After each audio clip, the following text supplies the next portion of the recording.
he doesn't like, he can simply undo it, that he's completely incapable of error, that anything he wants is his will, and because it's his will, anything can happen. He really presents himself here as a god within the universe. And what I would like you guys to take a very particular note of here is that Thanos is demonstrating incredible arrogance. Thanos has come across the Infinity Gauntlet and believes himself to be absolute, believes his power to be absolutely incredible, and that no one can oppose him within the universe.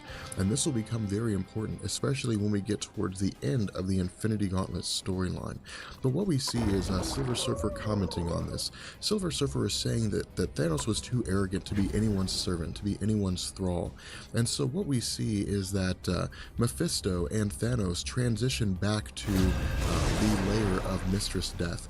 And we see that Thanos, as he approaches Mistress Death, begins to demonstrate to her, or begins to tell her that he cares for her, that he loves her, that in the end all this was done for her love, for her affection, and that what he wants to see here is that she express that affection towards him, that she do something, she say something to indicate his presence. But all we see from Mistress Death at this point is that she spurns Thanos, is that she turns Thanos away, that she doesn't return the affection that Thanos demonstrates towards her.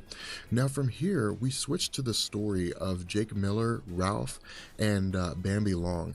And what we see here is that these individuals appear to simply just be in the city. There's really no context given to them. They're at a bar and they're simply just kind of roaming around, or maybe heading back home, and perhaps they were involved in some kind of bank robber, or they're criminals of some kind, or something like that. But what we see is that as these individuals are traveling to their next location, whatever that next location happens to be, that they end up driving off a cliff. They end up driving to their deaths. It's explained to us by whoever this narrator is that they don't survive the fall. And from here, we switch back to the story of the Silver Surfer. And what the Silver Surfer is telling us here is that during the time in which Thanos had gained the Infinity Gems, and between the current moment when he is with Doctor Strange, that he and Drax the Destroyer had attempted to stop Thanos. They did the best they could to thwart Thanos, but Thanos had demonstrated his power to them, and they were completely helpless against him. There was absolutely nothing they could do to stop him, as he was warping all facets of reality, time, space, the mind, and so on. And so what we see is that Thanos strips their spiritual essence from their bodies and casts them into the soul gem, into the spiritual world. From here, we see that Silver Surfer says he encountered someone named Adam Warlock, and that Adam Warlock appeared to be the leader of the spiritual realm.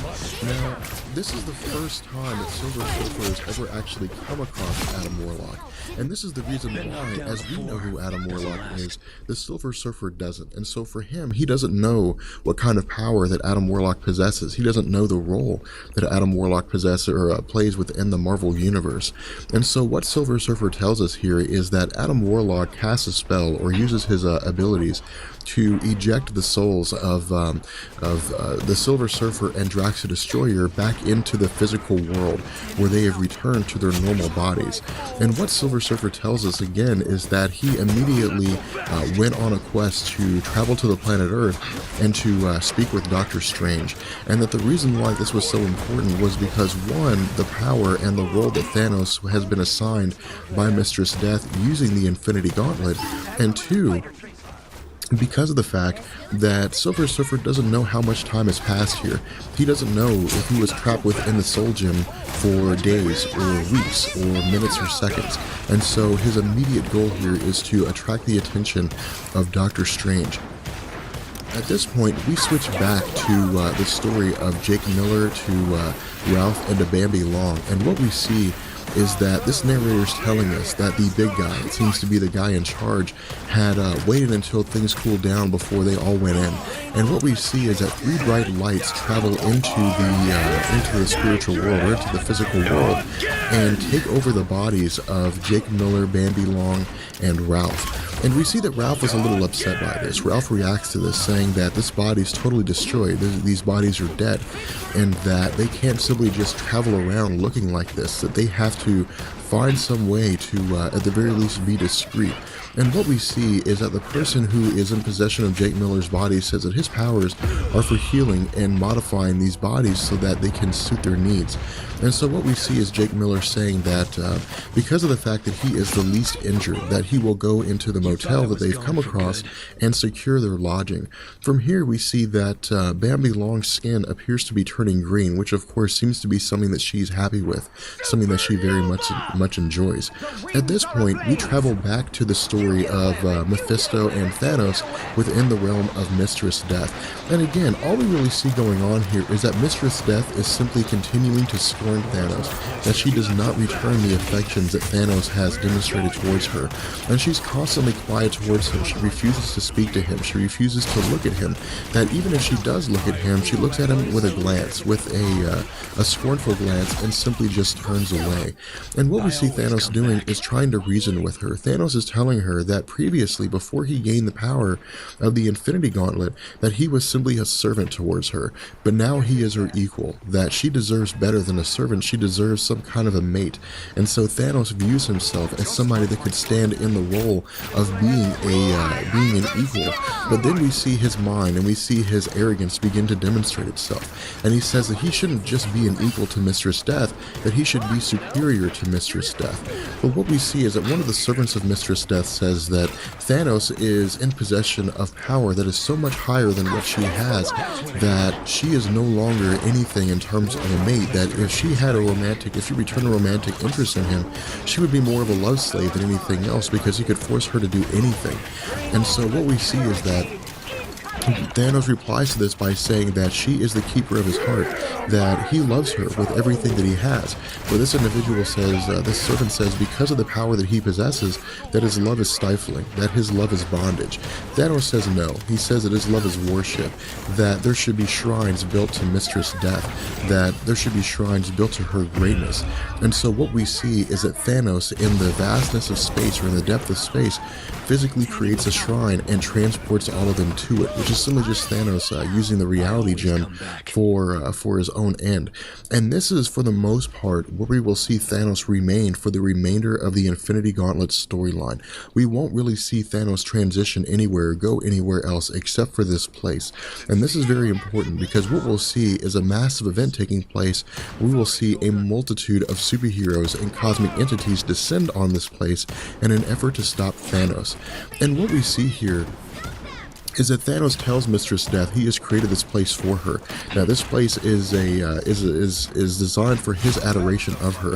It is a shrine to be built to the beauty of what he perceives to be the idea of death. We see that he creates two chairs to sit side by side with one another, and that he and Mistress Death will sit together for all eternity, and they will shape the future of the universe. They will make the universe as they see fit.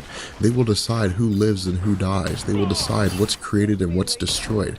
But what we see is that Mistress Death continues to spurn Thanos, that she continues to reject any advancements that he makes, that she continues to reject any affection that he demonstrates for her. From here, we see that Thanos uses his abilities with the Infinity Gauntlet to do what he considers to be yet another instance of impressing Mistress Death. And what he does here is he brings back Nebula. Now, Nebula had previously presented herself to Thanos as his granddaughter, as the granddaughter of Thanos, and Thanos had taken her on as his charge, but eventually the time came when Thanos realized that she was lying, that she was not his granddaughter, that she was simply just a space pirate.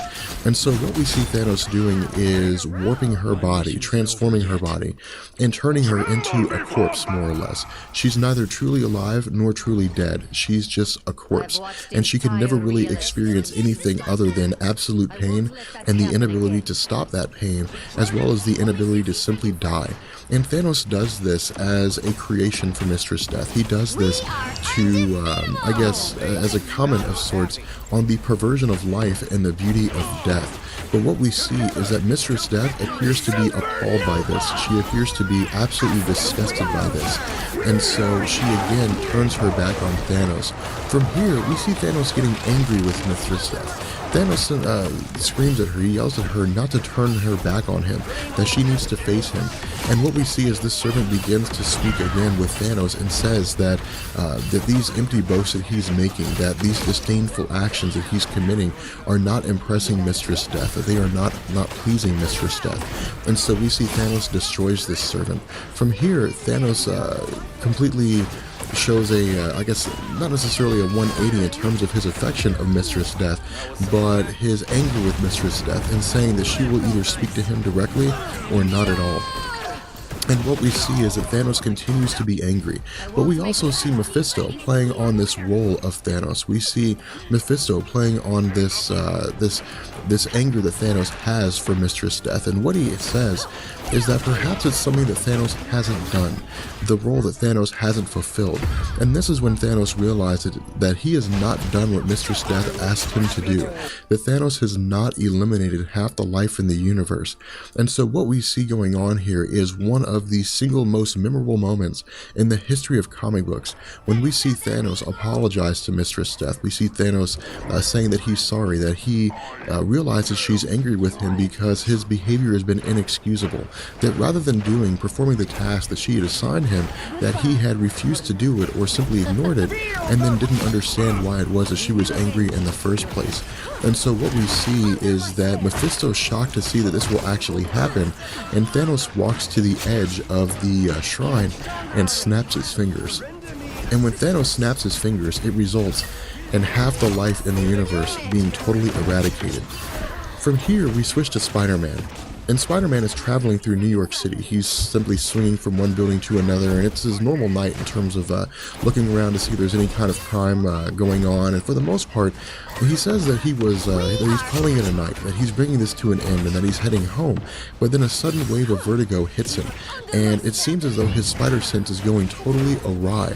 From there's a reaction to everybody. People are freaking out because people are simply just vanishing, that people are simply just disappearing off the face of the planet, but nobody knows why. And what we see here is that Spider-Man begins to freak out. Spider-Man understands what it is that's taking place, that people are simply vanishing, that people are simply disappearing, that no one knows where they're disappearing to. And his fear here is that Mary Jane may be one of these individuals who have vanished. And so what we see is Spider-Man flying off, or swinging off, to get back to his apartment so that he can find out whether or not Mary Jane is safe.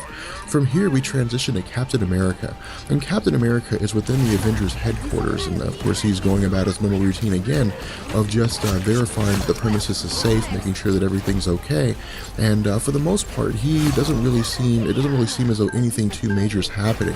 We see that Hawkeye, along with Siri, are handing Captain America some documents talking about various things that are taking place in the world at the moment, but then we see that mid-conversation that Cersei and Hawkeye vanish. They just totally disappear. And Captain America could absolutely do nothing to stop this. He was terrified. He was horrified because for him, he knew that whatever force was at work here, that whatever had happened that had done this, that had forced these superheroes to disappear, was far beyond anything that he was capable of stopping. And so he knew that this was going to turn into something big. This was going to turn into something massive, something that could possibly be a threat to the universe as a whole. From here, we switch to Nick Fury.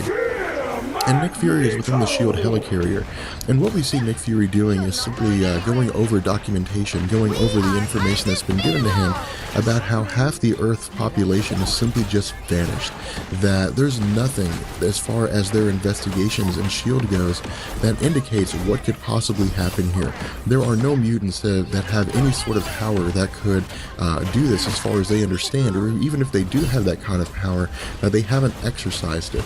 There's really nothing going on here in terms of any energy projections that they've demonstrated coming from the planet Earth that would explain why it is that half of the life on the planet has simply just vanished. From here, we see this comic beginning to come to a close, and what we see is that we touch back with Ralph, Bambi Long, and Jake Miller. And what we see is that Ralph and Bambi Long are simply just within the hotel room, that Ralph is commenting that he likes being back in the physical world, that he likes returning here. and Bambi is simply just getting used to her having her physical body.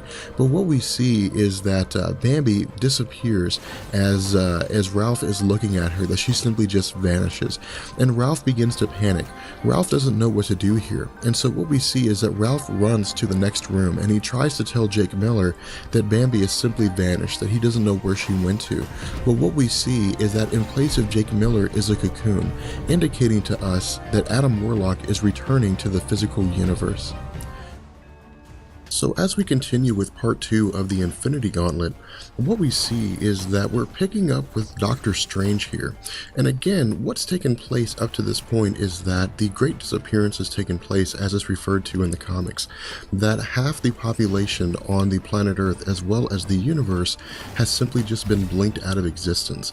And so what we'll see for the most part is virtual panic. We'll see a lot of superheroes trying to deal with this, trying to cope with this element of what it is that's taking place, both on the planet Earth and beyond.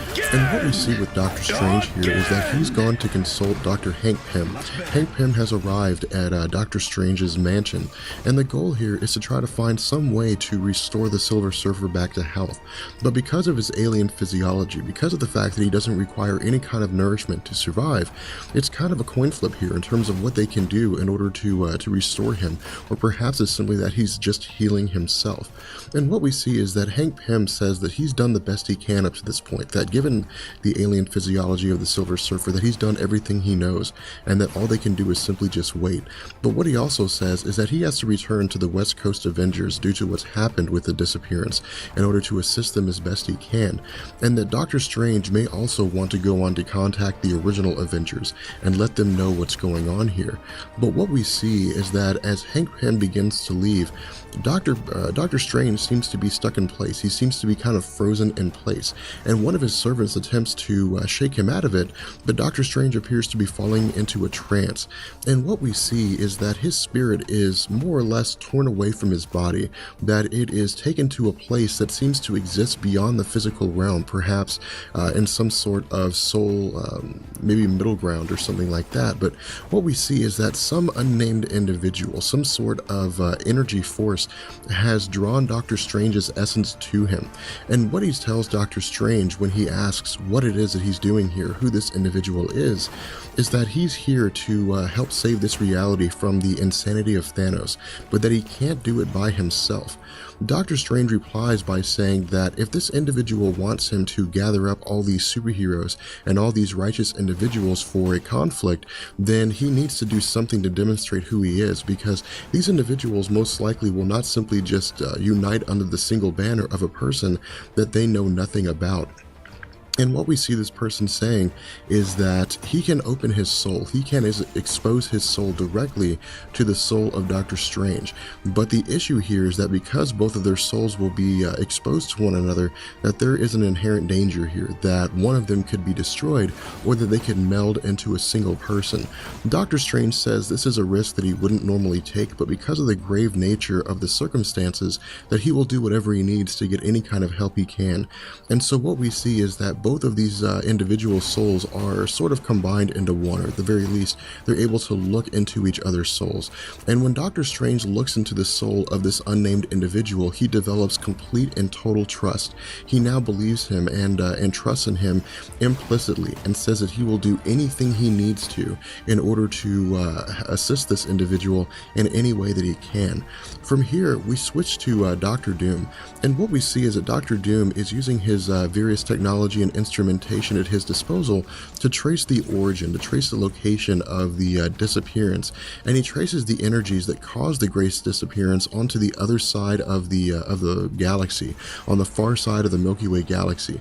And so the information that he has here is that one, he knows where it is, but that two, he's also recognizing some kind of phenomena that seems to be very similar to the energies that caused the elimination of half the life in the universe, and that this phenomena is emanating from the residence of Doctor Strange. And so what we see Doctor Doom saying here is that this is his universe. These are his people on the planet Earth, and that no one has the right to go in and to effectively begin wreaking havoc without either speaking with him directly or somehow asking for his assistance or involving him in some manner. And so we see Doctor Doom undertaking the task of finding out what it is that has gone on here.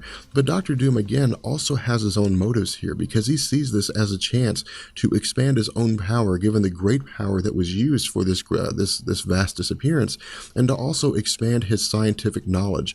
And so this, for the most part, is the biggest reason why he's here, and we'll see that play out when we get to the actual conflict on the Shrine of Death out in space later on in the Infinity Gauntlet story.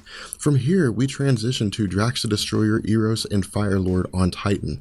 And what we know here is that Mentor, who was the father of Eros and Thanos, is one of the individuals who has vanished from the universe.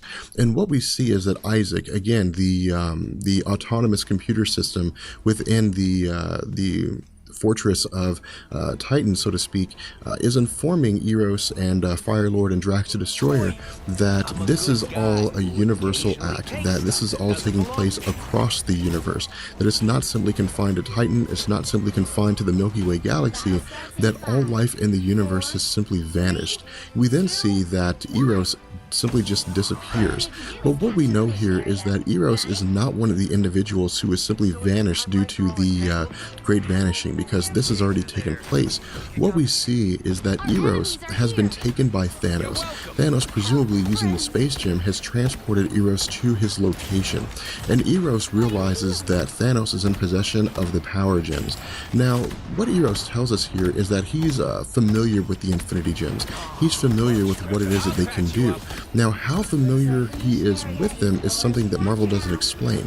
He simply just tells us that he knows what they are, and he recognizes that with all of them on a single gauntlet, with all of them being wielded by one individual, that this individual possesses a power that is virtually unrivaled within the main Earth 616 Marvel Universe.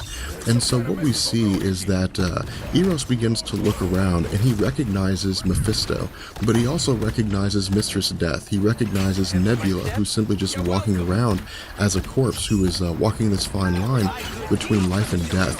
Thanos says that this is a family reunion, that he has restored Nebula, or that he's brought Nebula to him, more or less poking fun at the fact that she had presented herself as a granddaughter to him falsely. And he also says that his mate, that his lover here, presumably playing the role of his wife, is Mistress Death, and that Mephisto is simply here as an advisor. Eros asks why Mentor isn't here, and Thanos replies that Mentor wasn't invited, nor will he be, and he says that he intentionally ensured that that Mentor was one of the individuals who was eliminated during the Great Vanishing, that he made sure that he was one of the people who was simply just blinked out of existence. And the reason why is because Mentor would attempt to find a way to take the Infinity Gauntlet from Thanos. He would try to find some way to bring this conquest to an end, and would be one of the few individuals within the Marvel Universe that would probably be able to do it. Not in the sense of sheer raw power, but in the sense that he would be able to organize forces in such a way that he would be able to achieve this act. But what Thanos says is that ultimate power is now his, that he can reshape the universe with it, and that nothing can interfere with this mission. What we see Eros doing here is playing on this. Eros says that if this is what Thanos wants, then nothing will interfere, that he will do everything he can to help Thanos as best he can. But what we see Thanos realizing here is that Eros is using his powers to manipulate emotions on Thanos. And so Thanos simply says, how poignant, how powerful and charming can Eros be when he can't talk? And so he takes Eros' mouth away. From here, we see Thanos saying that this is how all things shall be from this point forward. Anything that irritates Thanos will simply just cease to be.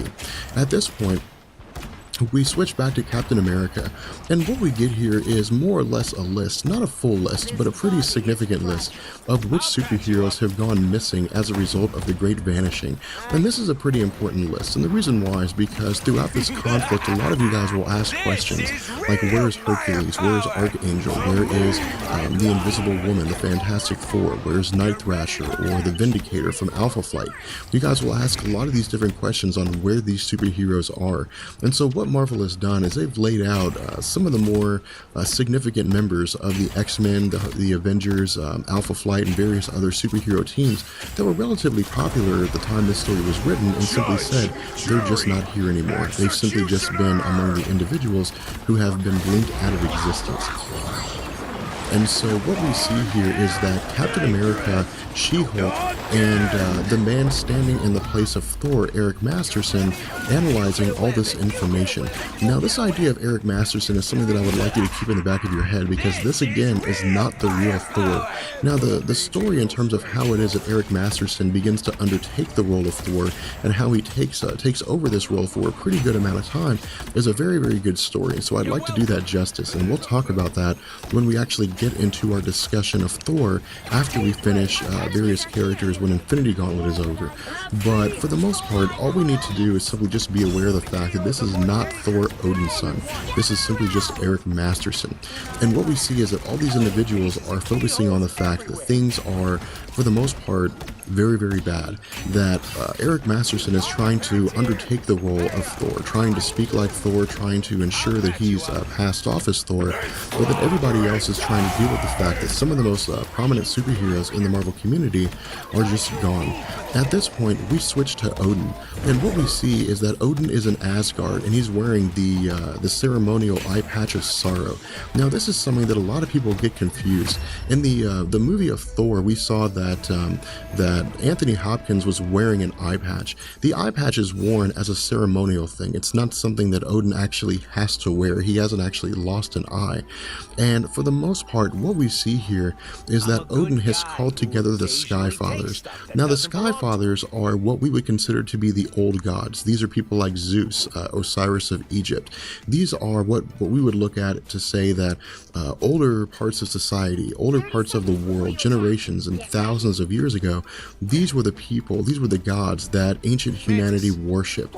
But in the Marvel Universe, these are actual beings. These are true beings. They may have been forgotten over the years. They may no longer be worshipped by people over the years, but it doesn't take away from the fact that they are real and they have a vast amount of power. And as these individuals form under the name of the Sky Father, they have, of the Sky Fathers, they have a significant amount of power. And what Odin does here is Odin calls them together, bands them together, and says that because of this great power, because of this great threat, that they need to fight together in order to try to defeat Thanos. But for the most part, this would be a laughable conquest at best, because the Sky Fathers, despite their vast power, have absolutely no ability to thwart the power of Thanos at all in any way. From here, we transition to Wendell Vaughn, to Quasar, and all we see with this bit of the story is that Quasar has simply arrived to a predestined or a arranged set of coordinates by Epoch. And what he simply says here is that he's just supposed to wait, that Quasar is simply just supposed to hold out here, that he's not supposed to do anything until he's instructed to. From here, we switch back to the story of Ralph, who has now undertaken the role of Pip the Troll. And for the most part, Pip the Troll is just the sidekick of Adam Warlock. And so all this really does is confirm that Adam Warlock is now he's now rejoining the physical Marvel universe. And what we see Pip the Troll here doing is simply just waiting for Adam Warlock to wake up, to come out of his cocoon.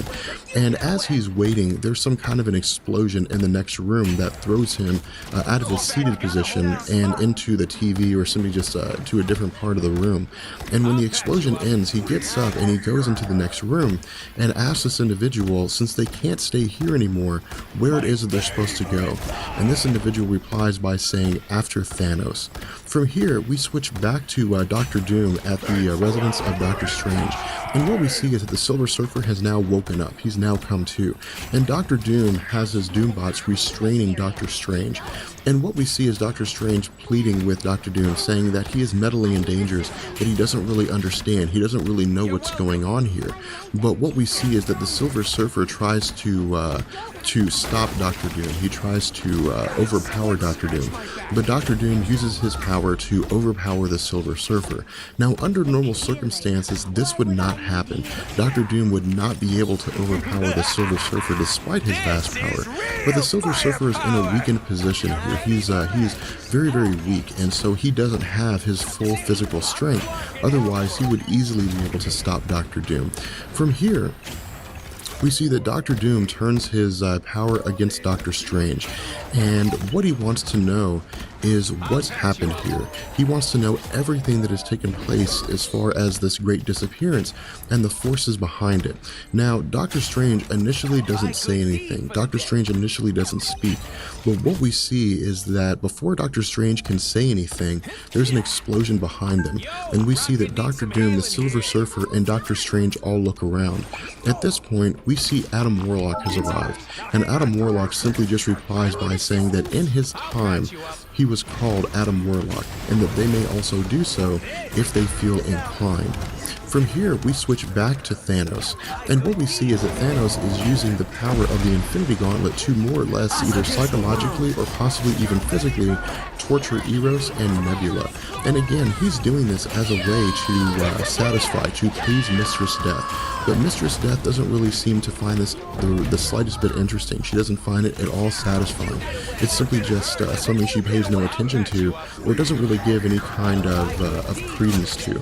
From here, we see Eros, after the torture has ended, looking at Thanos and coming to this realization that the Infinity Gauntlet has driven Thanos insane, that this power has driven him out of his mind, and that on a whim, due to his insanity, he could simply just eliminate the universe. And so this is when Eros really grasps what it is that's going on here, and grasps the danger of this situation. From here, we transition back to Adam Warlock and Doctor Strange, Doctor Doom, and the Silver Surfer. And what we see Adam Warlock saying is more or less explaining how it was that Thanos was able to gain the Infinity Gauntlet, how it was that he was able to gain this vast power, and that he's arrived here in order to help bring an end to these schemes. Doctor Strange realizes that Adam Warlock was the one that communicated with him earlier when he came to this understanding of what it meant to undertake the role of uniting all of these superheroes. We also see Doctor Doom commenting and saying that this is a set of circumstances whose peril, whose danger almost rivals that of the coming of the Beyonder. Now, Doctor Doom says that it does rival the coming of the Beyonder, but there's a vast difference here. The Beyonder had power that dwarfed anything that the Infinity Gauntlet could do. He was from an entirely different universe, entirely different multiverse, and he had incredible power and could do pretty much anything that he wanted to. But we'll talk more about him again when we get into the Secret Wars 1 and 2 and the Beyonder. But what we see is that Adam Warlock says that this is going to be difficult. This is going to be a fight that will very well cost the lives of some individuals and will require 100% of everybody, because it's going to they're basically going to be going against forces that are going to require cunning and guile to defeat, as opposed to simply sheer power. From here, we see that Doctor Doom challenges Adam Warlock and asks him by what right it is that he claims the mantle of leadership. Adam Warlock replies here by saying that he is the one who battled Thanos previously, that he's the one that knows the secrets of the inner workings of the Infinity Gems, and so with that knowledge, he's the only one that's really equipped to combat Thanos. He's really the only one capable of going against Thanos and successfully being able to organize forces in an effective way to where Thanos can be defeated. At this point, we see Doctor Doom more or less counting his losses and just kind of accepting this and sort of moving forward. But what we'll see is that, again, this is not necessarily acquiescence by Doctor Doom so much as it is Doctor Doom just biding his time. What we also see is the Silver Surfer commenting on whether or not Adam Warlock is truly the person that should lead them. That is Adam Warlock really the best choice here? That Adam Warlock seems vastly different from the Adam Warlock that he had met in the Soul World. And so, because no one really knows anything about him, no one really knows anything about his motivations other than what he claims his motivations to be. From here, we transition back to Thanos, and again, we see Thanos manipulating reality to torture Eros and Nebula. And again, he's becoming extremely angry here. He's becoming extremely frustrated, because Mistress Death will not acknowledge him. Mistress Death will not return his affections, and we see him yelling at her. We see him screaming at her, asking what it is that it would take to please her, that he's done everything that she's asked. He's given her the entire universe, that he would do anything in order to make her love him, that all he asks here is that she simply just use her voice and speak his name aloud, and that would be enough. And so what we see is that Thanos, in his anger, lets off an energy blast. He lets off this massive force of energy in all directions. And what we see is that the first thing that encounters, or that is encountered by this energy blast, is a 20 million year old red giant. And what this red giant does is simply just destroy, it simply just explodes, and that's the end of it. From here, we see some kind of spaceship traveling through the cosmos, and the planet that the spaceship is approaching is destroyed.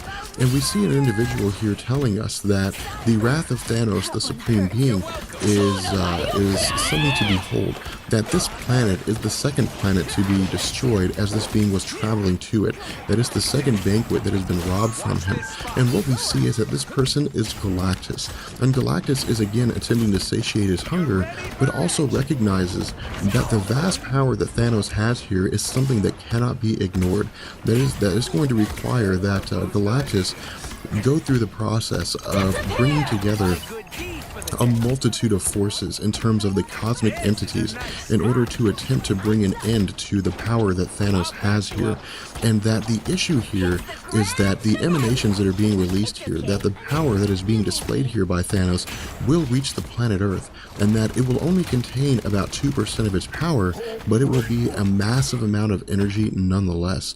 And so what we see is that we transition to the planet Earth, and we see that Cloak, who is one half of the team Cloak and Dagger, is by himself. That Dagger is gone. She is one of the individuals who had simply been blinked out of existence, and that Cloak feels as though because his other half is gone, that while they were linked, while they were kind of like two halves as a whole as he describes it, that he doesn't really feel like he has a reason to go on.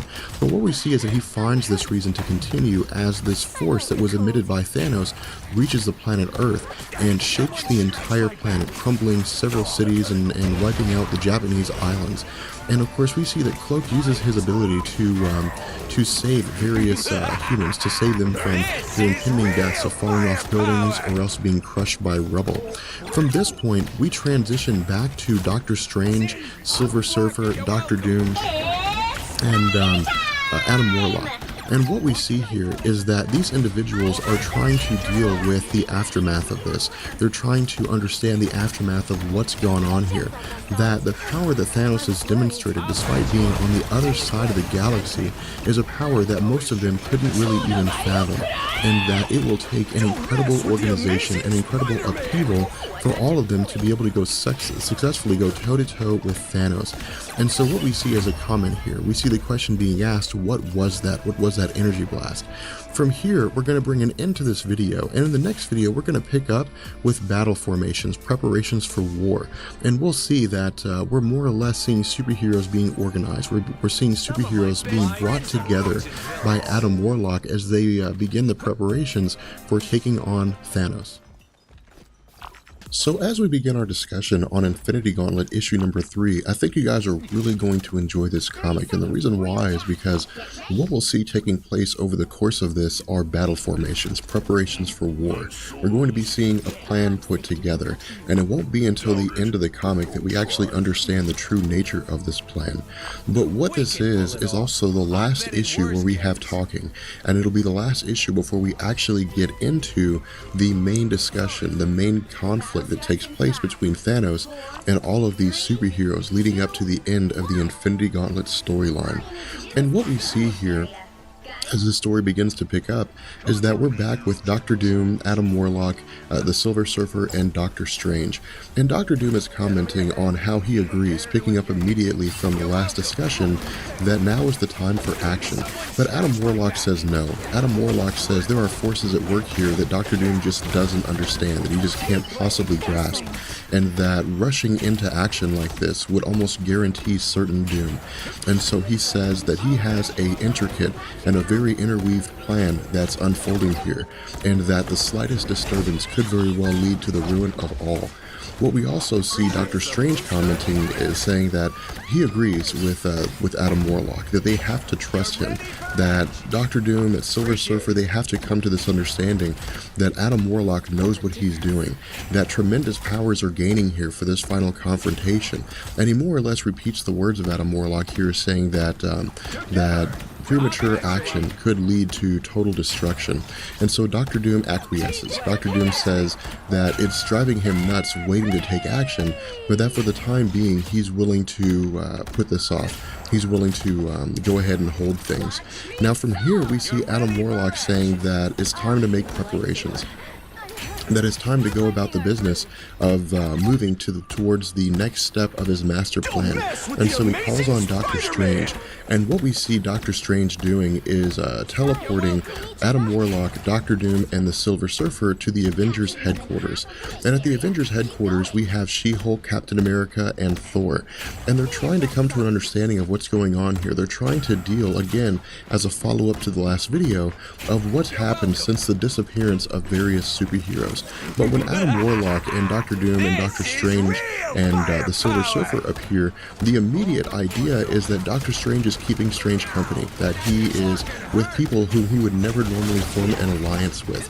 But what we see is that immediately Adam Warlock and Doctor Strange begin to convince She-Hulk, Thor, and Captain America that the situation is so dire that Doctor Doom is not here to fight against them, that Doctor Doom is here to fight with them.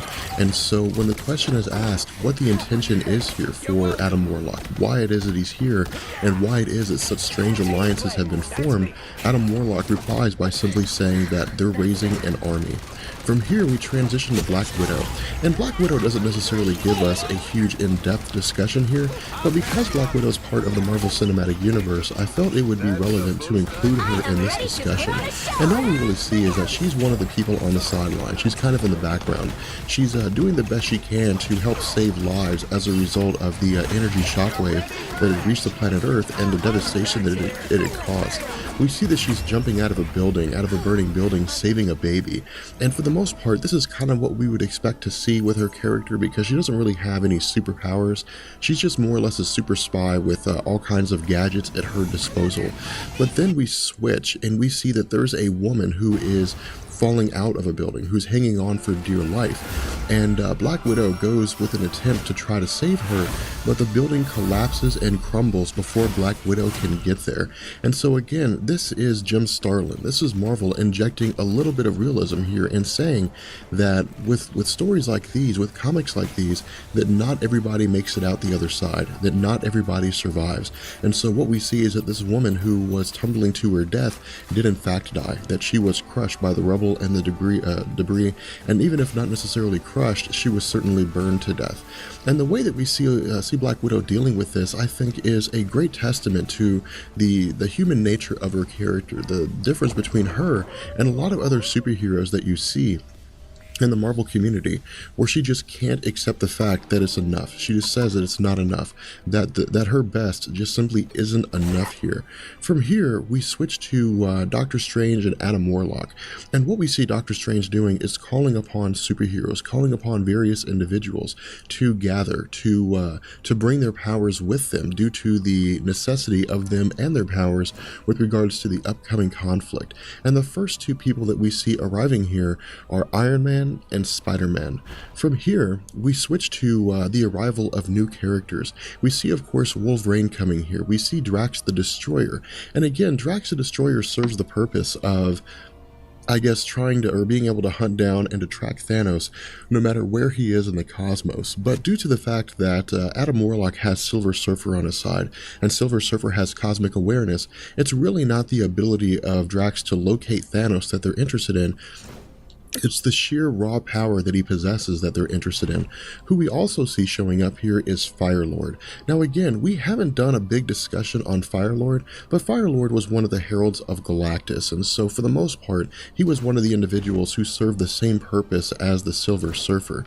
The next person we see showing up is Nova of the New Warriors, and this is due to the fact that Nova is the only one at this moment who is able to tap into the full might of the Nova Force, and so for him, for Adam Warlock and Silver Surfer and the opposing forces, Nova is really a necessity here. He's someone they absolutely need.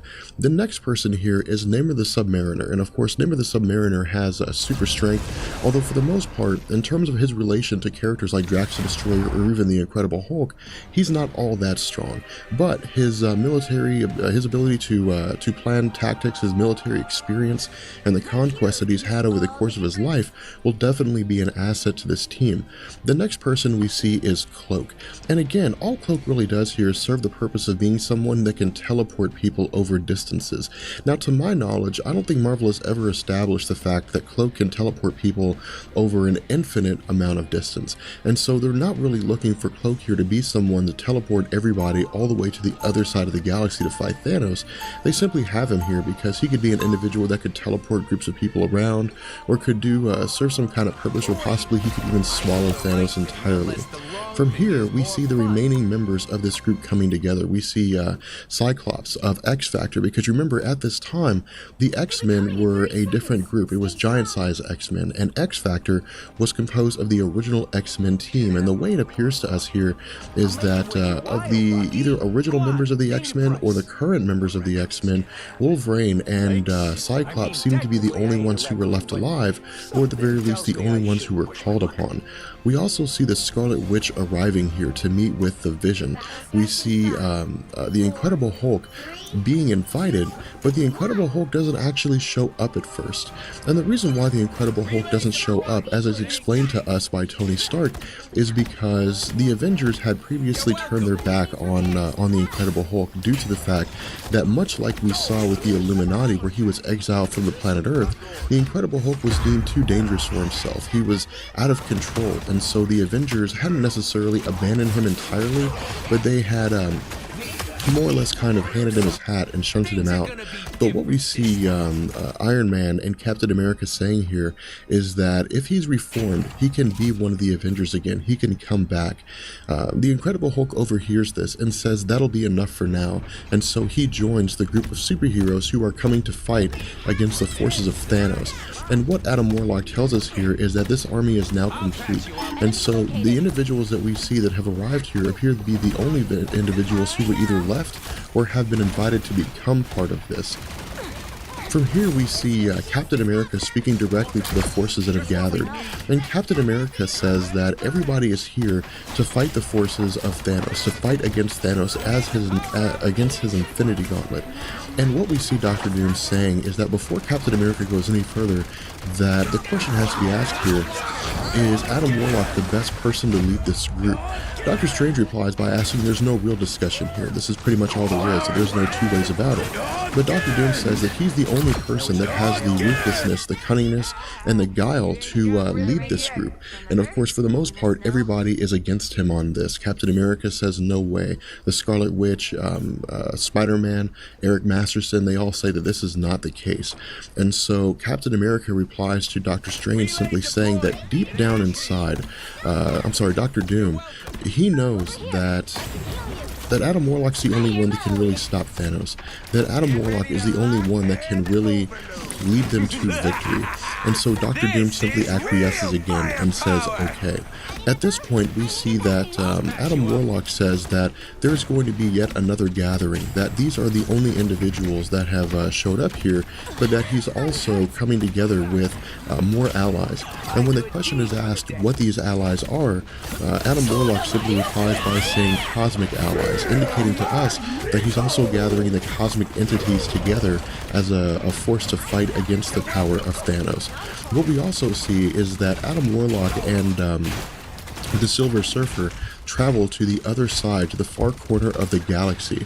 And the reason for this, as we'll pick up, is that they're meeting with Quasar and the cosmic entities in order to form a team, in order to come together for the purpose of bringing everybody together to fight against the power of Thanos.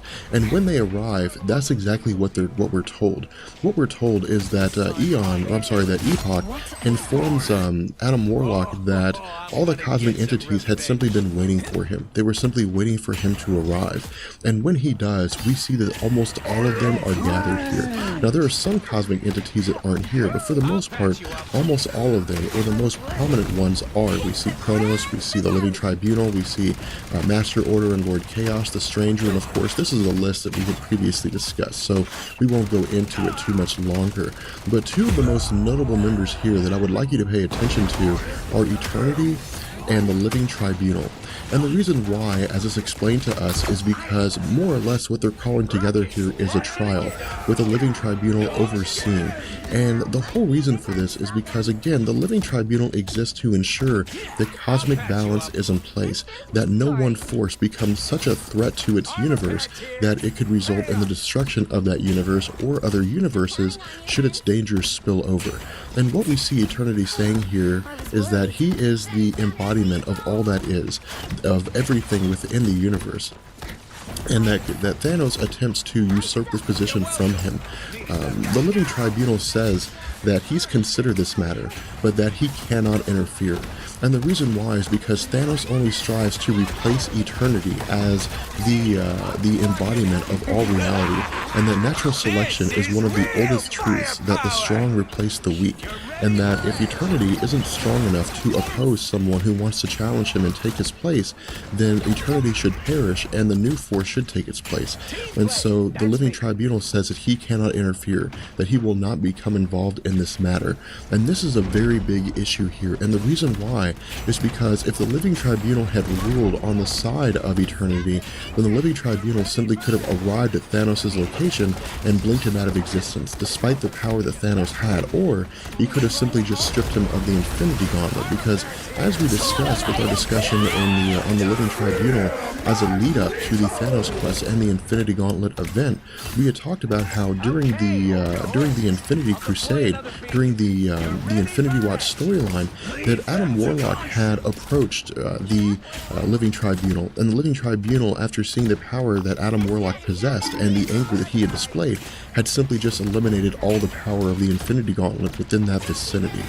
From here, we see that Eternity is more or less leaving, that he's kind of going off on his own.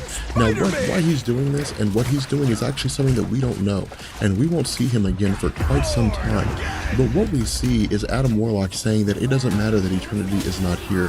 What he says is that all of them are here so that they can fight together, so that all these cosmic entities can gather and oppose the force of Thanos. But then we see the Watcher saying that he cannot be counted among these individuals that will fight against Thanos, that he is a Watcher, and due to his creed, he is unable to interfere, that he can only observe and record. And so we see that the Watcher leaves. From there, we see Galactus challenging Adam Warlock. Adam Warlock says that he's here to lead all of them into an attack against Thanos. But Galactus says, why should they follow one such as him into battle? And so what we see is Adam Warlock saying that he is here for the purpose of that he's here for the purpose of leading them into the conflict, and that's the only thing Galactus needs to concern himself about. Galactus says that he does not heed empty words from mortals, from people that he considers to be beneath him, and Adam Warlock simply replies by saying Galactus is a fool. From here we see Galactus attempts to destroy Adam Warlock, that he blasts him with a vast amount of energy. Galactus then begins to talk with his fellow cosmic entities here and simply say that they've gathered, that their forces should be enough to defeat Thanos. But then we see that Adam Warlock is actually alive. Adam Warlock is on the helmet of Galactus and asks him since when it was that Galactus allowed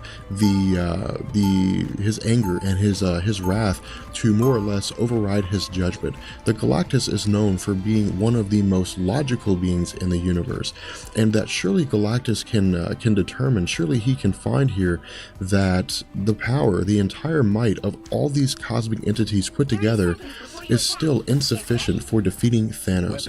And so we see that Master Order, Lord Chaos, and various other cosmic entities band together against Galactus and say that they are siding with Adam Warlock. From here, we transition back to Thanos at the Shrine of Death, and what we see Thanos saying is that his enemies are coming for him, that his enemies are going to attempt to destroy him, and he asks Mistress Death if she will stand by his side. But Mistress Death again spurns Thanos, and she seems to turn her back on him, and Thanos simply replies by saying this is exactly as he had expected, that he had deluded himself into believing that she could ever really care for him. And so he says that being a supreme being means that he has no need to suffer in a void of affection, that he does not have to go alone, that he does not have to rule without Mistress Death, that with all power, all things are possible. And so what he does is create a being named Taraxia. And Taraxia is, as he describes it, everything Mistress Death is not. That she's everything that Thanos longs for. That she is the love that he wants from Mistress Death. That she is a representation of what he considers to be beautiful. And he says that there's really no need here. There's no need for Mistress Death anymore, that Thanos has found his one true mate. But what we see is that this isn't true, that Thanos doesn't really believe this, that Thanos is more or less still in love with the idea of Mistress Death and is still angry at the fact that she will not return his affection. From here, we see that Adam Warlock is preparing forces. He's preparing these superheroes for the roles that they're going to have to face. He says that the battle that's coming is going to be fierce and it's going to be awesome, and that it may very well cost the lives of several superheroes, but that's the price that they have to pay.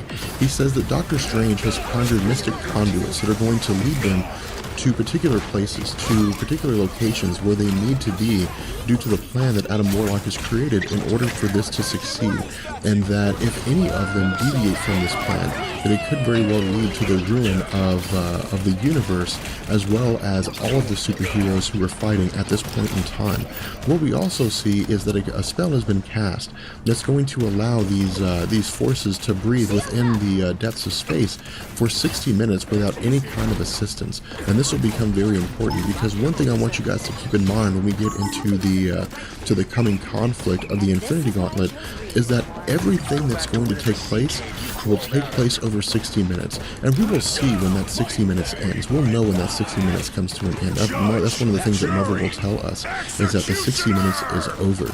And so what he also says here is that Doctor Strange is going to be in the background. Doctor Strange is going to be monitoring everything, and he's going to be keeping Adam Warlock aware of what's going on telepathically from the perspective of every single superhero. At this point, we see that Silver Surfer and Adam Warlock leave. They transition or take off to about a light year away from where Thanos is currently at. And the Silver Surfer is a little angry about this. The Silver Surfer is a little irritated about this, that they're simply standing on the sidelines, that they are off to the side while everybody else is engaging in the conflict. And Silver Surfer tells us that he is at full power now. He is completely rejuvenated, and that his strength would be a vast asset to the coming battle, to the various superheroes. And Adam Warlock says that he is right, but that his strength will most be needed when the time is right. And so what he tells the Silver Surfer is that he simply just needs to wait.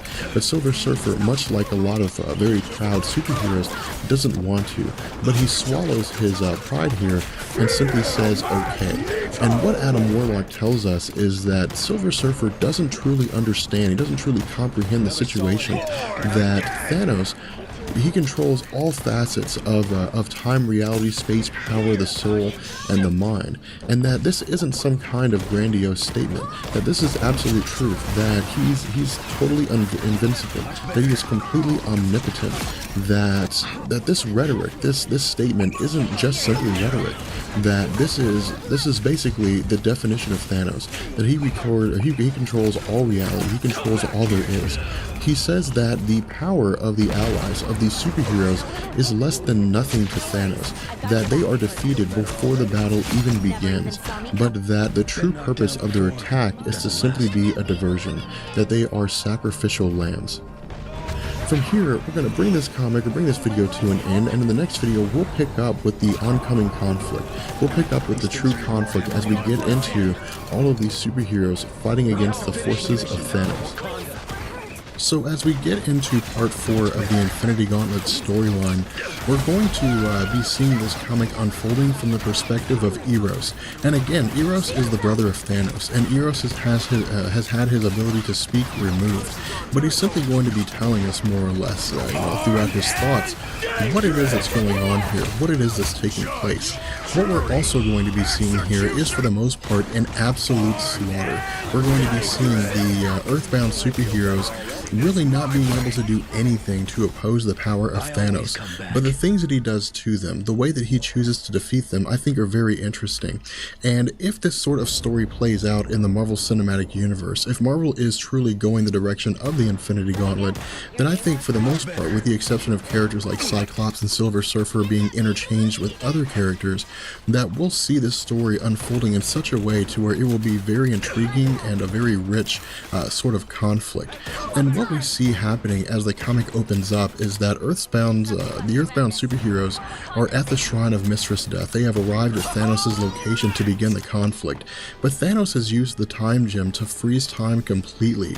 The only people who were not affected by the freezing of time is Mephisto, Mistress Death, Nebula, Taraxia, who of course was a creation of Thanos, and the Watcher and Eros. And what Thanos does here, what he sort of comments on, is the fact that if this is the force that the superheroes were able to muster together, then he's really not too concerned. He could simply use his reality gem and just blink them out of existence entirely. And what we see Mephisto saying is that there are other individuals with which Thanos should concern himself with. That Thanos should concern himself with the Silver Surfer and with Adam Warlock. And Thanos remarks by saying that these two individuals appear to be the only two individuals who were intelligent enough to not challenge his omnipotence. And I would like you guys to pay very close attention here, because again, this is Thanos demonstrating a vast amount of arrogance.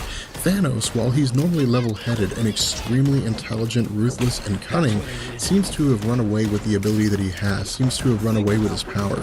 And he's more or less being governed by arrogance and the belief of absolute power, rather than thinking rationally and simply just ending the conflict to ensure his absolute victory. Now, what we also see Mephisto doing here is something very interesting, something very intriguing. Mephisto tells Thanos to stay his hand, to not kill Adam Warlock and the Silver Surfer. In addition, what he says is that this may be an opportunity in disguise. Thanos asks Mephisto to continue, and what Mephisto says is that Lady Death, Mistress Death, just like any other woman, has her heart warmed by courage. Despite the fact that her heart is cold, she may find that because Thanos is willing to be courageous, that she may find herself more attracted to him than she previously did.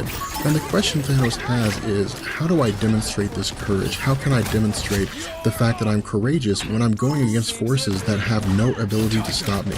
And what Mephisto says is to not use the complete power of the gauntlet, to more or less use a portion of the power that the gauntlet has, to allow these superheroes a chance of victory. And if they are victorious, then he will die in the face of courage, and he will earn the heart of Mistress Death, or he will fight and win the conflict with everything he has, thereby continuing to demonstrate courage and winning the heart of Mistress Death. And that because Thanos has so much power, that this is not something that's outside of his ability to control. This element, this idea immediately rings a tone with Thanos. Thanos latches onto it and believes that this may very well be the case. And we see Eros commenting on this. Eros says that this is very strange, this is very weird, that for the most part, Mephisto just allowed the Earthbound superheroes the slightest chance for victory, however small, however unlikely it may be. They stand more of a chance now than they ever did before. And so he's more or less trying to figure out what kind of game Mephisto is playing here, what it is that he's doing. And so what we see Thanos doing is unfreezing time. Thanos, for the most part, allows the conflict to continue using only the power gem. Now the other thing here is that Eros sees that somebody is standing over him, and when he looks up, he realizes that it's only Nebula. Now Nebula is someone I would like you to keep in the back of your head, because Nebula will become extremely important in the Infinity Gauntlet storyline. But as the story continues, as things move forward again, Thanos says that he's only going to use his power gem, and that the power gem should allow him whatever it is that he needs to do. It will augment the existing abilities that he has to the point where he will still be able to defeat the Earthbound superheroes. And so what Thanos does is he snaps his fingers and time continues. From here we see that Namor the Submariner and various other superheroes who were on a collision course with the Shrine continue along the path that they were previously on, and various things are destroyed. But what we see as the story continues is that for the most part, this belief in the possibility of victory goes away very, very fast. And the reason why is because we see the Incredible Hulk using the full power at his disposal, as angry as he can possibly get, and attempting to punch Thanos, attempting to assault Thanos. But Thanos here appears to maybe make himself extremely large, make him take on some sort of mass, and he's able to, for the most part, overpower the Incredible Hulk, or at the very least push him away. But we see that the actions of the Incredible Hulk were a diversion in order for the Vision to sneak up behind Thanos and attempt to defeat him. But the power that the Vision has is not enough for Thanos to be defeated. He really doesn't do much here. He simply just kind of shoots an energy beam at Thanos, but that's pretty much it. And again, we see Eros continuing to comment here, saying that this strategy was flawlessly executed, that this strategy was absolutely perfect, and that a lesser foe, anyone other than Thanos, would have been defeated here. But in the end, they're fighting Thanos, and even if Thanos were not using the Infinity Gauntlet, he would still be able to withstand the power of this attack due to the vast power that Thanos has.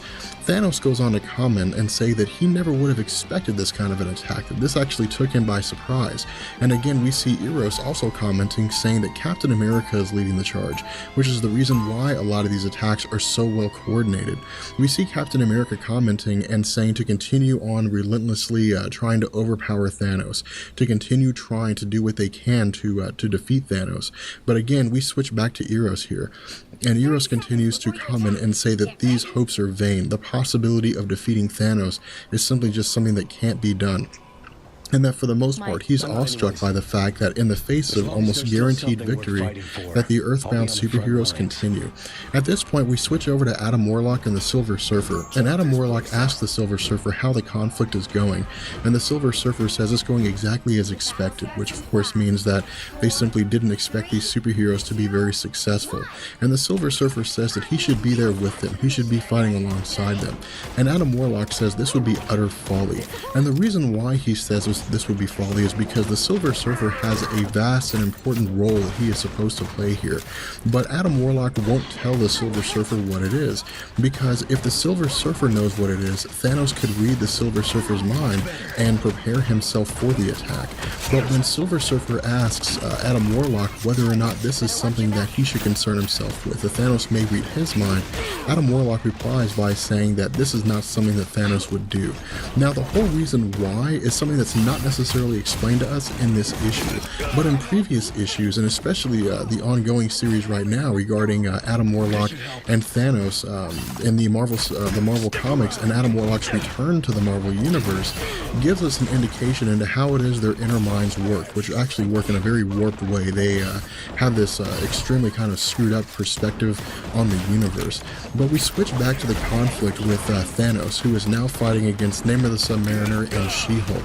And what we see is that Thanos physically punches both of them. He physically touches both of them, and when he does, some kind of growth begins to develop on them, and the growth begins to spread extremely fast. And what this is something that we're not explicitly told. They simply just seem to be covered in dirt, or seem to be converting into dirt, indicating to us that maybe Thanos is either using the power gem to possibly hyper jump their evolution, or is using the power gem to warp them into something else. But whatever it is that happens to take place here, here, Name of the Submariner and She-Hulk are effectively out of commission. They're no longer able to fight alongside the other superheroes. And this again is what we see being continued on with this discussion with Eros. Eros says that the campaign that's going on here, the conflict that's going on here, the way that things are being fought is Thanos' forte. This is Thanos at his absolute peak, at his absolute best. He is really in full form here. And the reason why is because Thanos always does best when he's put into a circumstance where he has to use his intellect in conjunction with his power. And this is what we see Thanos doing. Thanos is more or less countering the attacks of various superheroes, but is doing it in such a way to where he has to think out what it is that they're going to do. From here we see Thor and Doctor Doom continuing an attack on Thanos. And again, Thor simply just throws his hammer. Eric Masterson throws his hammer into Thanos, and Thanos seems to be knocked down here. At this point, Doctor Doom goes to make a grab for the gauntlet. And again, this was the entire intention of Doctor Doom coming along here. Doctor Doom didn't really care about the survival of the universe, only insofar that he survived. His main goal here was to grab the Infinity Gauntlet, was to attain absolute power. But what we see as Doctor Doom attempts to grab the gauntlet is that Thanos is able to throw him off. Thanos is able to shoot him to the other side of the shrine as a consequence of Doctor Doom trying to grab his gauntlet. At this point, we switch to Thor, to Eric Masterson, who is continuing to attempt to combat Thanos. But for the most part, he's just not very effective here.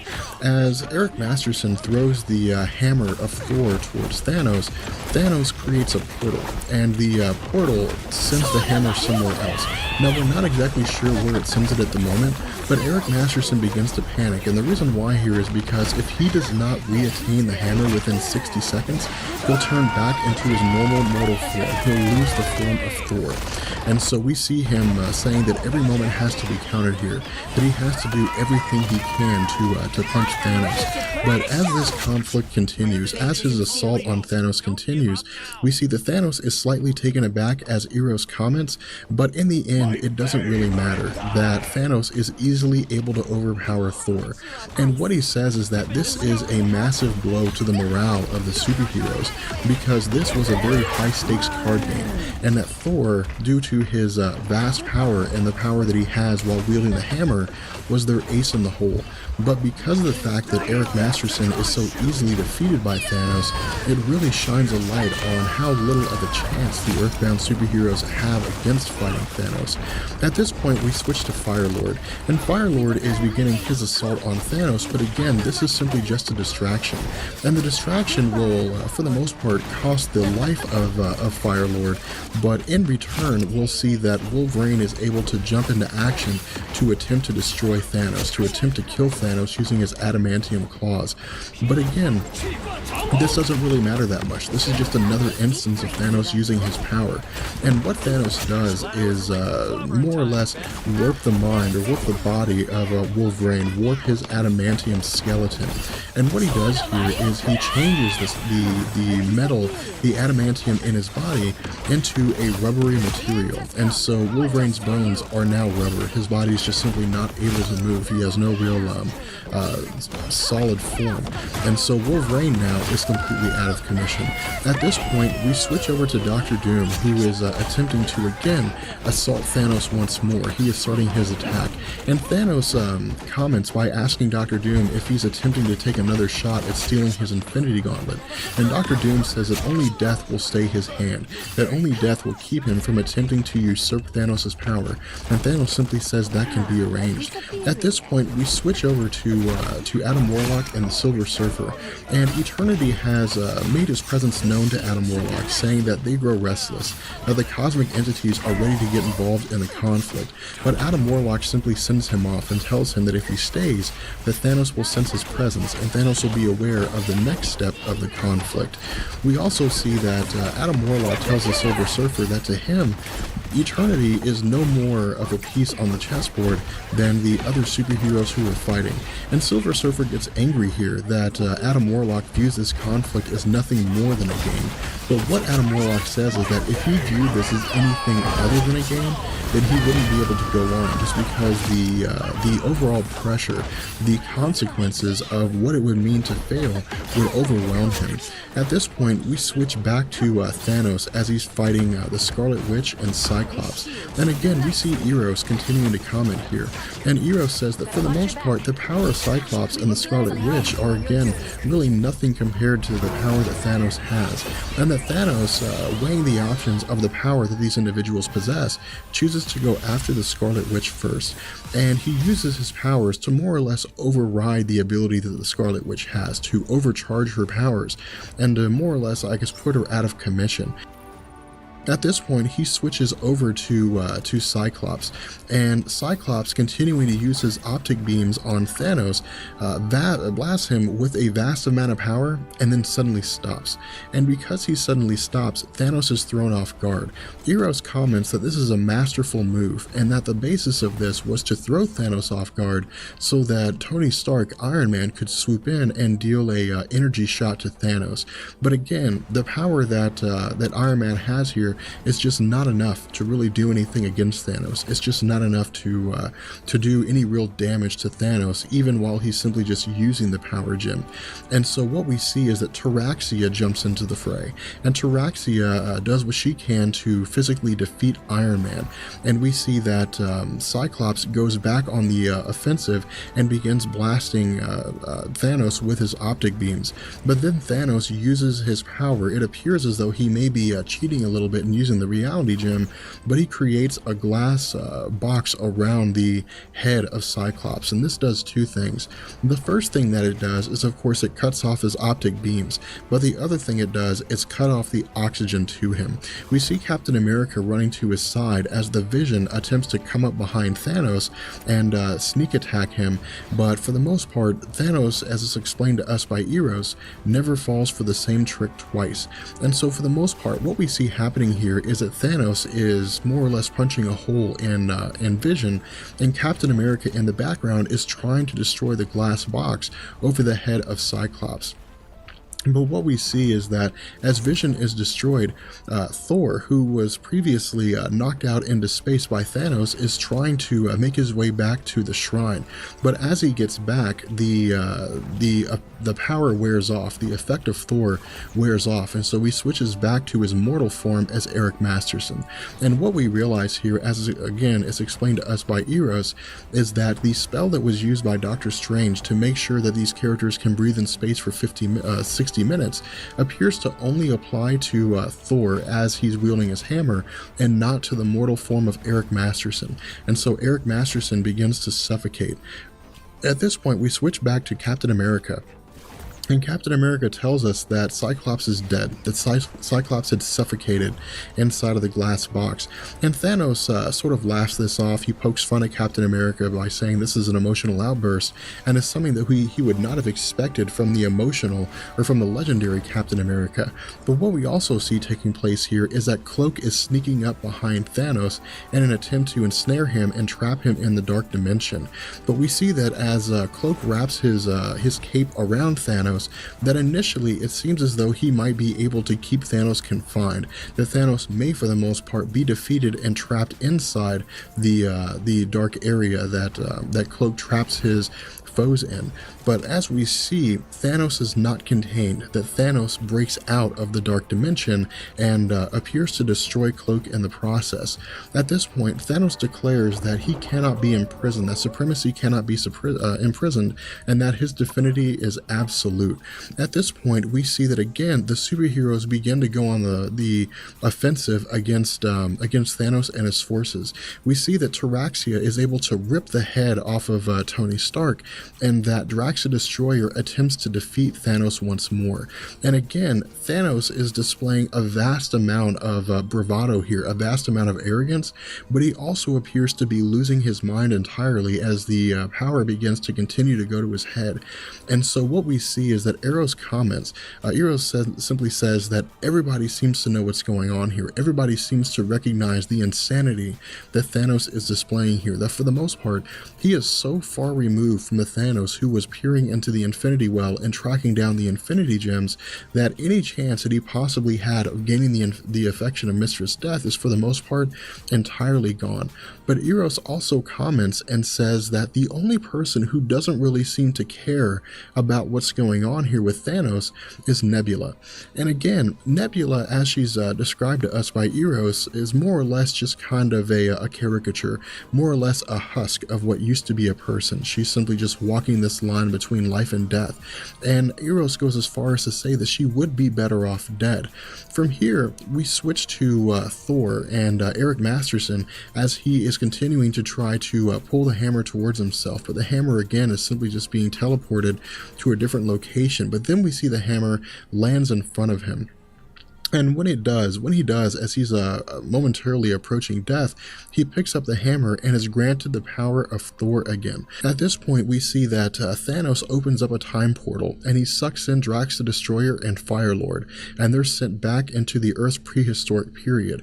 But what we also see is that Taraxia is saying that she's managed to dispatch Iron Man, that she has killed Tony Stark more or less, as she's ripped the head off of his shield, of his suit. We see that that Thanos says that he loves a woman who shares his same values, who for the most part is a reflection of him, and it almost seems as though he's getting ready to say that she's a person he may come to love. But before he can speak, we see that Spider-Man shoots webbing in the face of Thanos, which again is something a little bit funny here, a little bit of entertainment to the dark nature of this story so far. And of course, Spider-Man swings in, and we also see Quasar as well as Thor arriving to attempt to defeat the forces of Thanos, including Taraxia. But for the most part, again, this really isn't much of a conflict. Taraxia is able to subdue Spider-Man for the most part, and Thor, Eric Masterson, continues pummeling away at Thanos. He says that Thanos wiping out half the life in the universe is probably the worst act he thinks he could have committed, and that this is simply not something that can be allowed to pass. That Thor, that Eric Masterson, is going to use all of his power to try to kill Thanos, even if it means killing himself in the process. But what we see is that Thanos uses his Infinity Gauntlet to turn Thor into glass, into a solid piece of glass. And so again, we see this comment being made here, that finally people are starting to understand the realization of the truth, that for the most part, all is lost, that Thanos, using the power of the Infinity Gauntlet, could kill and eliminate all the forces of the Earthbound superheroes in any one of 1,000 ways. And so for the most part, this battle again was over before it even started. At this point, we see Nova arrive, and as Richard Rider flies in, he simply tells Thanos that this is not going to happen, that no one is going to destroy Thor as long as he is around. But then Thanos comments by saying square, not round, squares and cubes, and he simply converts, or I guess rematerializes Nova into a series of children's blocks, again demonstrating to us the absolute power that Thanos possesses here. At this point, we see Thanos destroy the crystal form of Thor, and then we see Quasar stepping into the fray. And for the most part, Quasar was a character that we wouldn't necessarily have looked at as somebody that could single-handedly destroy Thanos, but given the power, the extreme energies that he's able to manipulate using the quantum bands, that at the very least he will be able to put up some kind of a fight. But Thanos doesn't really consider Quasar to be anyone of any real significance. He simply looks at Quasar and refers to Quasar as the replacement for the late Captain Marvel. And Quasar goes as far as to say that the quantum bands that he wields will be the downfall of Thanos, but almost immediately his quantum bands are destroyed by Thanos, and Quasar is for the most part rendered entirely useless. Thanos then uses his power to destroy Quasar entirely, to completely disintegrate his body. And so now what we see is that for the most part, All these superheroes are totally out of commission. Wolverine's entire skeleton is made of a spongy material. The Vision has been destroyed by having his circuitry ripped out by Thanos. Cyclops is suffocated, Spider-Man is unconscious, and Tony Stark has had his head ripped off. And so this again is more or less Thanos demonstrating to us that all hope is lost here, that there really isn't an instance where anybody can do anything. But what we see is that Captain America, for the most part, appears to be the last man standing. And Captain America simply tells Thanos that it's not over until it's over. That until all of the Earthbound heroes are dead, until there's no one left to fight Thanos, that there will always be somebody to pick up the mantle. And for Captain America, he had always lived by the fact that for him, good will always triumph, that you have to fight until the end, even if the end means your certain death. But what we also see here is Adam Warlock telling the Silver Surfer to prepare himself, to get ready. And so we see that Captain America begins to advance onto Thanos, and to more or less, despite the fact that he's vastly outpowered by Thanos, to refuse to accept defeat, to more or less tell Thanos that he's going to do everything he can to attempt to stop him. And what Captain America says here again is that as long as one man stands, Thanos will never be able to claim victory. But Thanos says that these are noble sentiments, that these are noble sentiments from a person who's about to be killed. We see that Silver Surfer says that Thanos is going to kill Captain America, and so he has to intervene, but Adam Warlock says to wait. Captain America replies to Thanos by saying that he's always held these sentiments, that he's always believed that one man can make the difference between absolute defeat and absolute victory. And so these words, this creed that he has is a creed worth dying for. And Thanos simply replies by saying, then he shall die for these words. And he simply destroys his shield by smacking it. At this point, we see that as he's getting ready to deal the killing blow to Captain America, we see that Adam Warlock yells at Silver Surfer to run, to move as fast as he can. And so we see Silver Surfer using all of his energy to travel as fast as he possibly can across the cosmos to where Thanos is at. And in almost the blink of an eye, Silver Surfer has arrived at his location, and what we see is that the goal of Silver Surfer here is to snatch the Infinity Gauntlet off the hand of Thanos as he's getting ready to kill Captain America. But at the very last second, we see that Thanos realizes what it is that the Silver Surfer is trying to do, and is able to keep his Infinity Gauntlet from being stolen. At this point, Thanos begins to come to. He begins to regain his senses, regain his sanity, and he realizes that he's been a fool here, that he has allowed the words of Mephisto to more or less override his logic, override his reason. And so he more or less reverts back to the old Thanos that we knew, where he would go into conflicts with a logic, with a solid mindset in terms of how best to defeat his opponents. And so what he says is that he almost lost it all due to his arrogance, due to his insanity. He almost lost the Infinity Gauntlet, and so he wills himself back to full power. He wills himself back to being able to manipulate all of the power that the Infinity Gauntlet possesses. And so the first thing we see him do is say that he wills himself to clear the entire battlefield of everything that's there, to clear the entire battlefield of all the dead bodies and all the destruction, because what's coming is going to be a far greater struggle than what he's just been through. Adam Warlock begins to comment and say that they tried to do it the easy way and they failed. And so now the conflict is coming that he tried to avoid. The conflict is coming that he didn't want to have, because it's a conflict that the universe may not survive, and so he calls on eternity and the rest of the cosmic entities. So it's finally here, after a week and a half of waiting, which you guys have been so patient for. We're finally getting back into the Infinity Gauntlet series, and we're picking up with issue number 5. But in order to refresh you guys, in order to make sure that you guys recall where it was that we left off, we're going to touch back on issue number 4. And what we had seen with issue number 4 was that the Earthbound superheroes had engaged Thanos in conflict. And as we had seen, Thanos was able to make quick work of the Earthbound superheroes. Thanos. And this was for a singular purpose. It was designed to be a diversion, as Adam Warlock had explained it to us. There was no real expectation that the Earthbound superheroes would succeed. The purpose of them was to distract Thanos away from Adam Warlock's actual plan. And the plan that Adam Warlock had was to have the Silver Surfer intervene at the most opportune moment, whereby he would snatch the gauntlet off the hand of Thanos. But as we had seen, Thanos was able to keep this from happening at the very last second and retain the Infinity Gauntlet for himself. And so we saw Adam Warlock bringing in the second group of forces. We saw him introducing the cosmic entities. And as we see with issue number 5, as it begins to open up, is that Thanos is confronting the cosmic entities. And again, I'd like you to notice the amount of arrogance that Thanos is displaying here. What he's telling the cosmic entities is that the power he possesses is beyond anything they could understand. And again, this is Thanos being very arrogant. The first reason why he's so arrogant here, the reason why it seems that he's so confident, is because he possesses all this power. But the other reason here is because he does not necessarily have the same wisdom that a lot of these cosmic entities have, because they've been in existence since the dawn of existence in this reality, because they're manifestations, various representations of reality. For example, eternity being the very representation of the essence of everything within the cosmos. The ongoings of reality itself, of course, has existed since the dawn of reality. So we've seen countless civilizations and countless organisms come into existence and then die.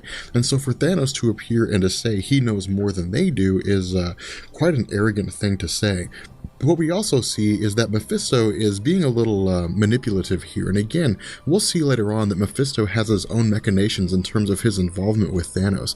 But we see that Mephisto is more or less poking fun at Eros. He's talking to Eros about how Thanos, with his absolute power, is most likely going to unleash it in its full force in order to either demonstrate his power to the cosmic entities, or it's going to be necessary for him to defeat the cosmic entities. But because such a vast amount of power is going to be released in such a way, that most likely it will result in the destruction of Eros. Now, he says that because Thanos can manipulate the very fabric of reality, most likely he will destroy anything he cares about, restore anything he cares about that had been destroyed, and that this may very well include Eros. But he says that if Eros is brought back, that most likely he will be brought back in the same form as Nebula, more or less a husk of what used to be a sentient being. And so for Eros, this is horrifying. Eros is absolutely distraught at the idea of coming back and kind of walking this line between life and death, not necessarily being considered alive, but not being allowed to die. And so what we see as the conflict begins to unfold, as things begin to progress, is that Thanos unleashes this power that he has. And the way it's done here, it seems to be just absolute power, absolute raw ability. And the Watcher explains to us in telling us that this is the initial clash, this is the initial conflict that the cosmic entities have with Thanos. And what we'll see as the story progresses is that the cosmic entities will each take turns trying to defeat Thanos using the powers that are relevant to them. And what the Watcher tells us here is that he's afraid that this may very well herald the end of the universe. This may bring everything to an end just because of the sheer amount of power that's going to be displayed. But as we see, as things begin to take their toll, as the damage begins to become apparent, that the entire shrine that Thanos had made towards Mistress Death had been destroyed, as well as, according to the Watcher, various solar systems and galaxies within the immediate area of where Thanos is unleashing his power from. We then, at this point, switch to Eros, and Eros was absolutely certain he was going to be killed. He was absolutely sure he was going to die. But what was very surprising to Eros was not only the fact that he was very much alive, but the fact that he was being saved or being kept alive by Mistress Death herself alongside Nebula. And so what Eros speculates here is that the hatred that Mistress Death has for Thanos is quite possibly something none of them can understand, just because she's going to the lengths of saving the individuals which Thanos detests the most. And so again, this may simply just be an instance of her saying that she absolutely despises Thanos. At this point, we switch to Adam Warlock and the Silver Surfer. And Adam Warlock comments that it's absolute luck that they survived, that for whatever reason they somehow made it out of here. But almost immediately after the initial explosion, and they're sort of calming down due to the fact that they've managed to survive this, there's some kind of strange thing emanating around them. And what Adam Warlock tells the Silver Surfer is that this is an interdimensional distortion cascade. Now, what this means exactly is not something that's explained to us this moment, but what we see as the story continues is that Adam Warlock says that they need to get out of here as soon as they can, because if they get sucked into it, they may not survive. They may be sent to another dimension. They may be eradicated entirely. In addition, this interdimensional distortion cascade is explained to us further once it reaches the planet Earth. And what this seems to be is perhaps a weakening or maybe a dissolving of the barriers between dimensions, between realities. And this seems to become apparent for a couple reasons. The first is that at this point, again, the Earth has been moved or has been sort of bumped out of its orbit from the sun, and so the Earth is becoming colder and colder. But we see that the portal between the negative zone where Annihilus resides and the planet Earth seems to have at the very least been weakened or maybe torn apart entirely, and so Annihilus is able to enter the dimension of the Earth 616 universe and the planet Earth from the negative zone. From here, we see Annihilus continuing to implement his schemes with the cosmic control rod and his forces, saying that they are for the most part going to conquer the planet Earth. At this point, we switch back to Thanos, and what we see Thanos doing is using his Infinity Gauntlet to demonstrate his absolute power, to demonstrate his ability, and as the Watcher describes it to us, this is something to behold, that the heavens themselves tremble. Now again, the important thing to keep in mind here is that despite the fact that Thanos is able to wield all of this power, that it is confined to the Earth 616 universe, that Thanos is not affecting any other universes that may exist or that do exist around him. What we also see is that the Celestials are the first ones to step into the conflict towards Thanos, and the Celestials use various planets as a means to attempt to topple Thanos or attempt to somehow destroy him or incapacitate him. And the Watcher says that these planets are inhabited, although it may very well be that at this point, because they're so far removed from the warmth of the sun that most likely would have kept the inhabitants alive, that they may very well be dead, that it's not relevant, that the goings-on of these organisms, these celestial beings, cannot be a consideration in this conflict, that they have to more or less be sacrificed in order for the greater good to come out. But we see that again, Thanos is able to use the power of the Infinity Gauntlet to easily not only destroy these planets, the forces that the Celestials are trying to use to defeat Thanos, but to defeat the Celestials entirely. Now, it's important to remember Thanos isn't actually killing the Celestials, he's more or less simply just sort of defeating them here. The next group up is, or I guess the next individual up, is Kronos. And again, Kronos is able to manipulate the very fabric of time, and this is what he attempts to do with Thanos. He attempts to maybe somehow bury Thanos within the depths of time, as the Watcher explains it to us, or to maybe send him to a place in time where he doesn't know where he is, or doesn't know how to get back. But again, because Thanos is able to manipulate all facets of time, he immediately travels back to the present, and he more or less is able to defeat Kronos. He's more or less able to do whatever it is that he has to do in order to incapacitate Kronos. At this point, we jump to Master Order and Lord Chaos. And what we see Master Order and Lord Chaos doing here is using their respective powers, using their respective dichotomies, I guess in an attempt to sort of dichotomize Thanos, in an attempt to, I guess, maybe strip away the order that makes him who he is, the very fundamental fabric of his existence, by separating the element of him that is, I guess, orderly, and the element of him that is absolutely chaotic. Now, what would actually happen in this, whether or not he would simply just split into two separate beings, or he would more or less be a representation of what would happen if matter met antimatter and he would simply just cease to exist, is something that we don't know, because what we see is that Thanos is very easily able to defeat Master Order and Lord Chaos. He's able to, as the Watcher explains it, retain his own individuality. He's able to maintain what it is that makes him a complete being. From here, we switch to the Stranger, to Galactus, and to the representation, I guess, of the new form of Eon.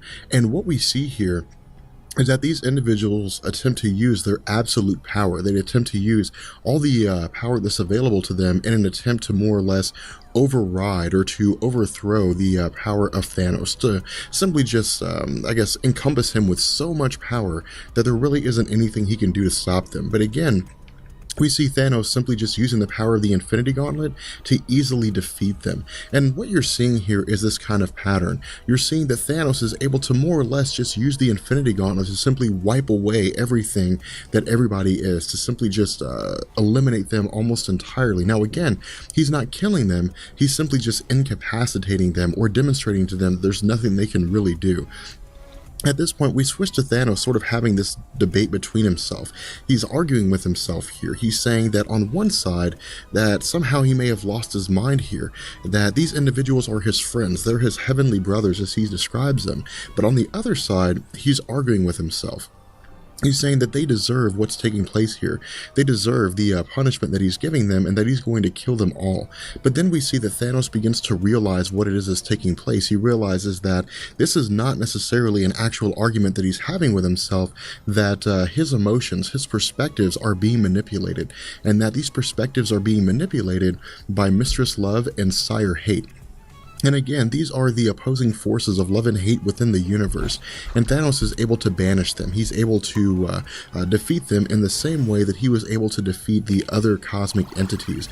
But then we see that Mephisto makes his machinations known.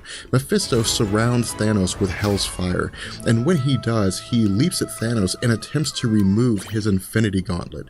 And Thanos is actually a little surprised by this. He's a little shocked to see that Mephisto is attempting to manipulate him. Now, whether or not this is because Thanos is simply just never really taken the time to read the mind of Mephisto, or because Mephisto is somehow able to shield his mind from Thanos, is something that we don't know. But given the fact that Thanos has the Mind Gem and has absolute power over the minds of others, we're most likely led to believe that Thanos had simply just not questioned the allegiance of Mephisto. And again, this is most likely pointing to the arrogance that Thanos had, that anyone who's going to side with him sides with him because they realize how powerful that he is, and it would be foolish for them to do anything otherwise.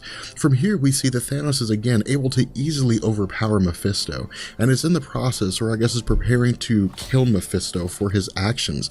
But before he can actually kill Mephisto, we see that the two of them are separated by the actions of a third party. And what we see is that Mistress Death has intervened on behalf of Mephisto and saved his life by more or less pushing Thanos out of the way. And Thanos feels betrayed here. He feels angry here because for him, this is the ultimate step that Mistress Death has taken to demonstrate that not only has he not gained her affections, but that there's nothing he can really do here in this circumstance, as it appears, to please her. Thanos says that he offered her the universe, that he did everything he could to make her happy, but she simply just couldn't accept it. At this point, we see the cosmic entities using their power alongside Mephisto and Mistress Death to I guess intervene while he's distracted, and to blast them with the, I guess, all of their combined powers. But again, Thanos recognizes what it is that's taking place here and immediately overpowers all of them. And when he does, he imprisons them. He places them in some kind of a cosmic stasis. Now, most likely, as is displayed here, or at least as we can see, they may simply just be temporarily, I guess, paralyzed or temporarily imprisoned, but they're not making any effort to escape their bonds. They're not making any effort to escape their struggle. And so it seems as though that for the most part, he's imprisoned and frozen them. So whether or not they actually know what's going on here is something that we don't really know anything about. We're simply just aware that they're frozen in place. And so what Thanos says is that this is the best way for things to function at the moment, that he simply just needs time to focus. He needs time to be unburdened with the emotions of his feelings of betrayal by Mistress Death, and to simply take the time and the logic to decide what his next step will be.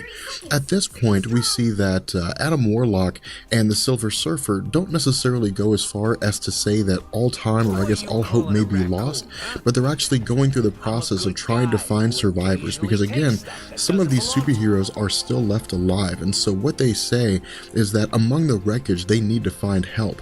But among the planets that have have been destroyed here are some, or I guess at least one planet that the Silver Surfer recognizes, and the Silver Surfer says that he visited this planet before. Whether or not it was something he had done on behalf of Thanos or something he was just curious about seeing isn't explained to us, but he says they have to search for these individuals. They have to search for these survivors among the wreckage. Adam Warlock initially advises against it, but the Silver Surfer says that this is an instance whereby he is not going to heed the advice of Adam Warlock, that the desire to protect those that are unable to save themselves as a result of the conflict overrides the fact that they need to sort of regather forces here. But what we see as Adam Warlock and the Silver Surfer approach this planet is that there is no one left, that all these individuals are dead. All these beings that existed on this planet are completely ended, or I guess completely destroyed.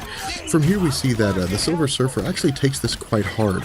The Silver Surfer, as is explained by Adam Warlock, is an individual, despite his vast powers, that functions in the same capacity for the most part as other sentient beings, in that he feels love, he feels hate, he feels remorse. And this is a very overwhelming experience for the Silver Surfer to know that the entire inhabitants of this planet have been destroyed in the midst of all this chaos.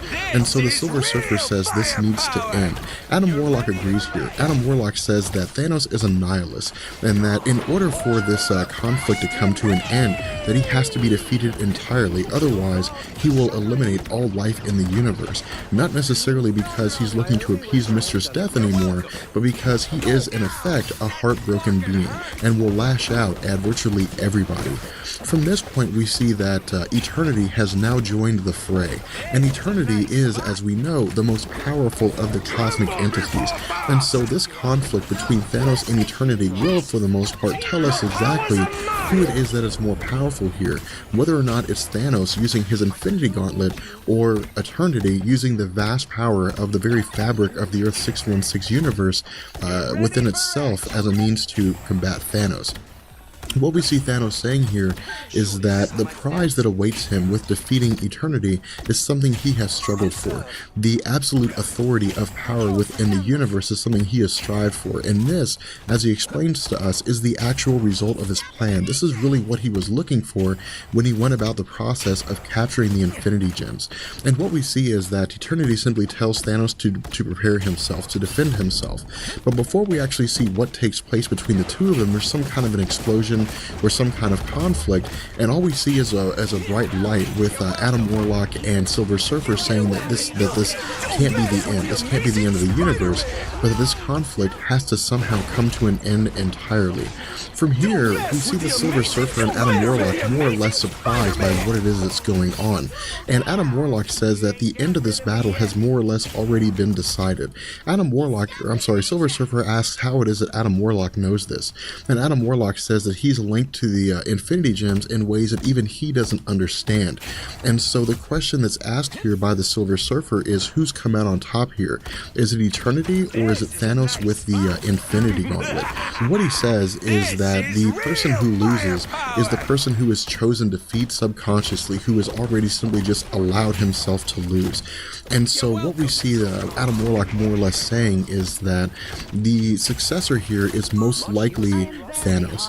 And the reason why is because Eternity recognized the fact that Thanos probably has more power than he does, but that Eternity is not fighting logically, he's not fighting reasonably, he's fighting out of anger, he's fighting out of rage, he's allowing his emotions to get the better of him.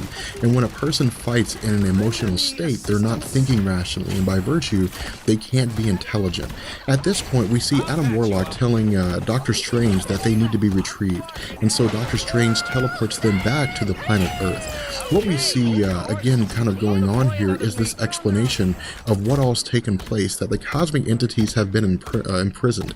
But then we get, a little further expansion by saying here that that Eternity is one of the cosmic entities that has now been imprisoned, indicating to us that Thanos has in fact come out on top, that Thanos has been able to use his power to defeat Eternity.